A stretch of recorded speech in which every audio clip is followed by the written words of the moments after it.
it's Jennifer from Fiberflux. In this video, I'm going to show you how to crochet the Malachite shawl. This is a super duper easy project, but it has a lovely lacy look and just perfect drape to it. It is a simple V-stitch shawl that we're going to be starting from the bottom and working our way up, just using 2 yarn cakes, and we're going to talk about the yarn in just a little bit. And it just has a nice feel to it for any time of year really, but if you're looking for something to make in the warmer months, this is made of cotton, very thin cotton yarn, and it just has very pretty look to it and a cool to the touch feeling. Now, there are several ways to get this pattern. The first way is on this video. We're going to go through the entire project step by step and stitch by stitch. You can also find the full written pattern over at the Fiberflux blog. And you can also get the ad-free PDF in my Etsy shop and the ad-free PDF in my Ravelry shop. And also you can join our Patreon Gold Pattern Club. And for $5 a month, you can get all of the month's Fiberflux patterns that I release in that spot as a PDF as well. So there's lots of ways to get this pattern.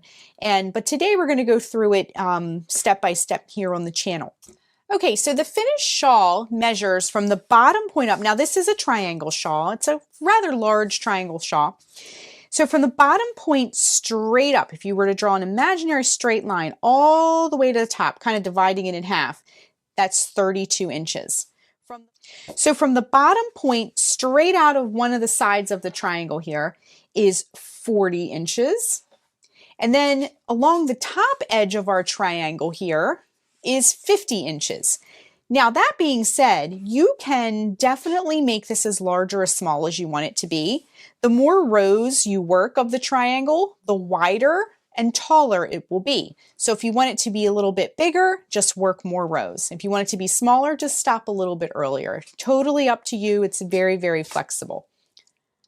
For this project, you'll need a pair of scissors, a tapestry needle. A tape measure is going to be super helpful, especially if you want to customize the width and the height of your shawl a little bit. We're going to be using a 4mm G crochet hook. And let's talk about this beautiful yarn. So I have this yarn here. It's from Hobie. And the link down below to shop for this and all of this is down below if you want to check it out. This is called Sultan Solid by Cotton Kings, and you can get it on the Hobie website. I'm going to be using 2 cakes of this. As you can see, I've pulled one out and I was swatching a little bit, so that's why they look a little bit different. But they come in cakes that look like this. I've been kind of messing with this one. But each cake of this is 437 yards, and I'm going to use 2. So a total of 874 yards of a number 2 fine weight yarn. Now this color is, I'm going to use this lovely teal color. It's actually called teal. And it's color number 18, and it does come in dye lots. So when you have a yarn, if you're using more than 1 ball of yarn at any time that's solid like this, you want to make sure the dye lots match because you'll want your color to be consistent and even across your whole project. So this, now it's a little bit covered up. Now let me see if I can find it here. I have the yarn wrapped around it. So you can see the dye lot is 01 on this one, and it's 01 on this one. So I can be assured that it'll be the same shade of teal throughout the whole project. Okay, so just to recap, 874 yards of a number 2 fine yarn. And the hook that's recommended for this yarn is the 4mm G hook. Okay, so we are using the recommended hook size for this.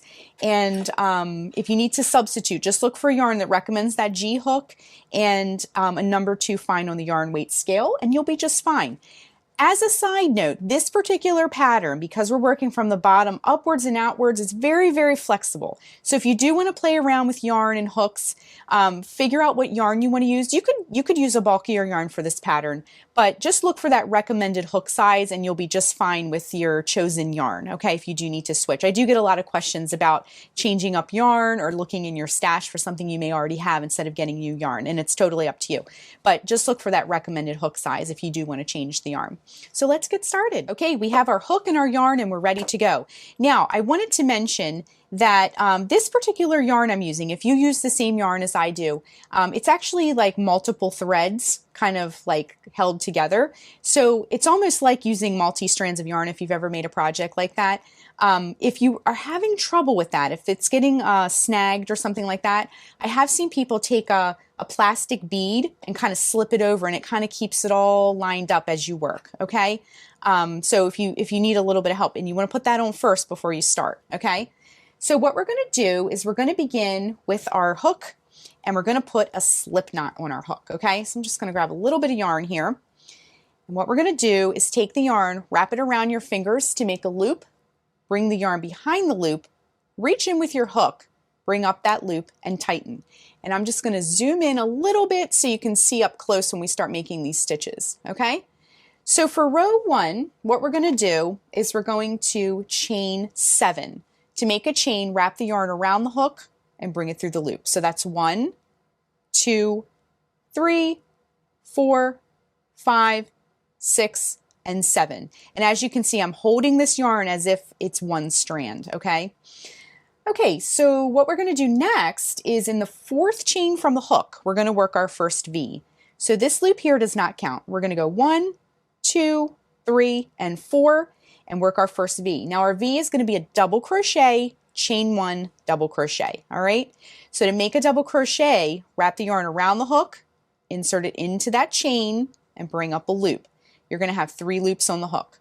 Wrap yarn around hook, bring it through the first 2 loops, wrap yarn around hook, bring it through the last 2 loops. Then we're going to chain 1, and then we're going to work another double crochet into that same chain, and this will be our first V of the row, okay? Next, we're going to skip 2 chains. There's only 3 chains left. So we're going to skip 2 chains, and in that very last chain, what you'll want to do is work another V. So double crochet, chain 1, and a double crochet, just like that. Okay, and row 1 is complete. This is the very bottom point of our shawl that we're creating right now. So for the next row, row 2, what we're going to do is chain 3, 1, 2, 3, and turn our work. Now, we don't need to count chains or skip chains or anything like that anymore. It's just for that very beginning part. And what we'll do is we're going to work into the center of each one of these V's, and we'll have more and more of them as it grows, okay? So hop over to this first V that you see that we created. In the written pattern on the blog, it's called the chain 1 space. We put a chain 1 in between the 2 double crochets and it creates a space, okay? So in that chain 1 space, we're going to work a V. So double crochet, chain 1, and double crochet. Just like that. Now hop over to the next V that you see, and we're going to do the same thing. Double crochet, chain 1, double crochet. Okay? Now, the last thing we want to do on the row is work another V into the turning chain space. And let me just come in a little closer so you can see that turning chain space. So when we did our chain and we turned, it creates a space on the side here. Okay? It kind of loops out on the side. In that space, we're going to work a V. So once again, double crochet, chain 1, double crochet. Just like that. Okay? So by adding that V at the end of the row, it's going to start pushing our stitches out and creating that triangle-shaped shawl that we're after, okay? It's a V-shaped shawl and V-shaped stitches, okay? So this is pretty much all you need to know for this shawl. It's so super easy and so wonderful for beginners. It's very satisfying and kind of lacy looking. It kind of departs from like plain squares and things. So what we're going to do is just keep repeating row 2 over and over and over and over and over until we pretty much use up all of our yarn, or it's as big as we want, whatever comes first. So let's do one more row together just to refresh real quick, and then you can kind of depart and just go to town on it, okay? So we're gonna chain 3. 1, 2, 3. Just to refresh, we're just repeating row 2. Turn our work, and in that first V that you see right here, we're going to work another V into it. Our V's are going to start to stack, okay? So double crochet, chain 1, double crochet. Hop over to the next V, double crochet, chain 1, double crochet. And that's it. That's all you're going to be doing. Hop over to the next V, double crochet, chain 1, double crochet. And then finally, in the last turning chain space, we're going to work our last V. So in that turning chain space at the end of the row, double crochet, chain 1, double crochet. Okay? So I just did that to refresh a little bit if you wanted to see it one more time. I like to leave the end intact throughout the project, just so as our before our triangle becomes more defined, it's sort of like almost like a blob at first. So I like to keep the tail kind intact. Of like points me to where the bottom is.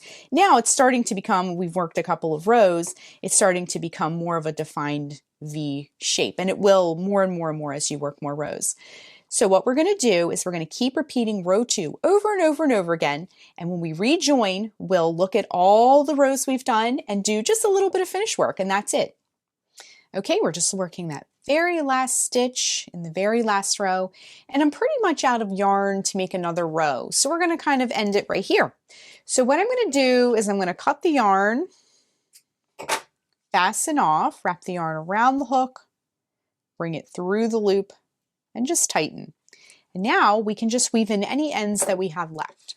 Okay, so I used 2 cakes of this, so I'm going to have a strand at the beginning and the end, and then where I joined my cakes together. So all we're going to do is grab an end, grab your needle, and this is completely reversible, so it doesn't matter what side you do it on, just make sure it's as hidden as possible. Now I used a solid yarn, so it's going to kind of go through the whole thing, but if you use striped or variegated or something like that, just try to stay into a similar color so it blends as much as possible. And we're just going to go into those stitches with our tail and take your time here, make it look nice and neat. And then I like to come back in the other direction with my needle just to lock that tail into place. Just go back in that other direction. And then just give your tail a little snip. And repeat for your other tails as well. Okay, I went ahead and woven all the ends, and our beautiful shawl is complete. It is soft, it has really perfect drape. I just love the drape on this. And that is how you crochet the Malachite shawl. Thanks so much for watching, and be sure and click the subscribe button to get all the latest Fiber Flux video updates. Thanks again.